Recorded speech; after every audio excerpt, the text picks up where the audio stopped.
Hi, welcome to Service Innovation Class 7 within Innovate and Develop. What did we cover last week? We looked at ways to actually understand how people were using the equipment. We understood the installed base and how we could use that. We looked at competition and to try and find out how to benchmark that, and we also used some numbers from the installed base to work out how big the market was. So today's objective is collecting innovation ideas in a service environment, not always as easy as it would like it to be. Look at outcome-driven innovation again, customer paid for innovation, which is a very valuable thing. Work through an outcome-driven case study. Look at the two videos. I strongly recommend that you watch them. They actually provide a different approach to what I'm saying, but reinforce what I'm saying. Collecting ideas. Where do good ideas come from? It's a great video to watch, and I recommend that you watch that. But really the essence is we all have ideas of what the problem could be. We all have problems in our work. We all understand what's going on. So really we need to ask everybody. This is not a technical issue. Finance can help, legal can help. Even the customer here has many good ideas, and we'll see that at the end. How do we collect the ideas? The installed base grows every year. Go and talk to people who have been using and abusing the equipment for years and find out what their problems are, what they would like to see. They're the people that understand what is going on every year. And remember that they grow, and they grow by how many units you sell every year. So this is a small example here of selling a small number of units every year. How many your installed base gets and how much it grows. So think about that. Also think about where you sit in the value chain. Go up and down that value chain so you identify new people to speak with. You may be able to get some innovation within the supply chain there. You may even get some of the supply chain go around you to deliver better service to the customer and be able to take some cut from that. Think about different ways to deliver that. A whole ecosystem there is a great tool there just to map it out to understand what the actors are there and what they could actually contribute to the next service development that you're making. Do not trust sales. Sales provide you only with one point of contact, really, with the customer. Valuable contacts, but remember that if you're in a service business, you've got other people that are in contact with your customers. Use them. When getting feedback, what do you want? I want to understand that both sides understand what they're saying.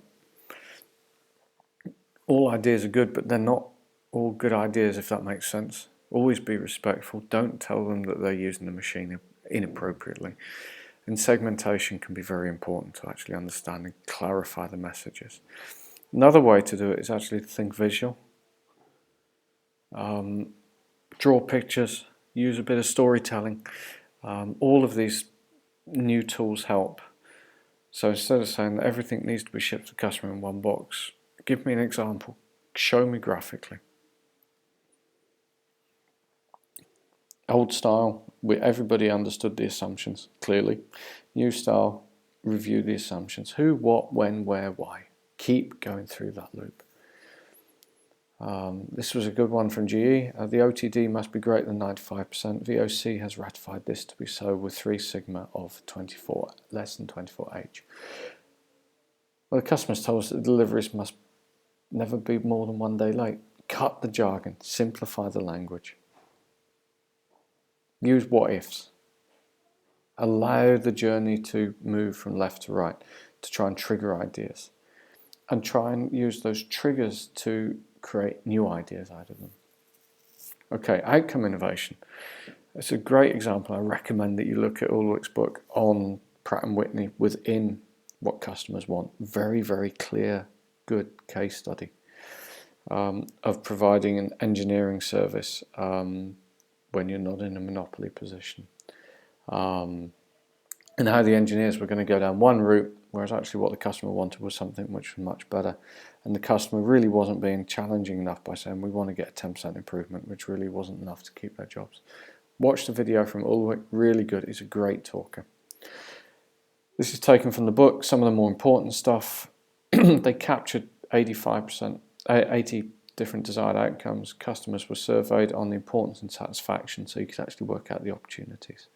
Very, very straightforward, just following the methodology. Now, for every desired outcome, that gives you an opportunity to create new ideas, new features to that problem. And they actually went to target 25% improvement.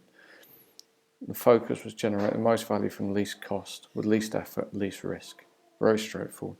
Created a waterfall out of them.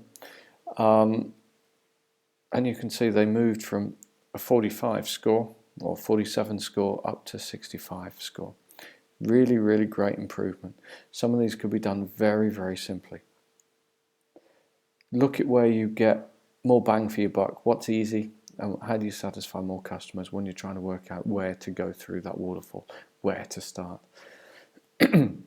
My recommendation is go for the thing that's the easiest, so you can actually get some confidence and begin to get some traction, get some positive results back. So did they do it? They compared it to the competitors, and it showed that they had a breakthrough improvement. They were 20% better than the improvement and 25% improvement for Pratt & Whitney. That's a heck of an improvement. Now, I want to move to customer paid for innovation. Luxury problem, customer turns up with a purchase order and wants to do something. Please read this book from Aston. Really, really powerful story. Really shows how it's important to grab the opportunities in service innovation. Learn and replicate. Now, I would say learn and replicate are probably the two hardest things in there. Okay, classwork. I'm using the Strategy case, which is really good. Some templates there for you to fill out. So, the end of the class, we've looked at collecting ideas, we've looked at Pratt & Whitney, and I want you to have a look at that in detail again. Go read the book.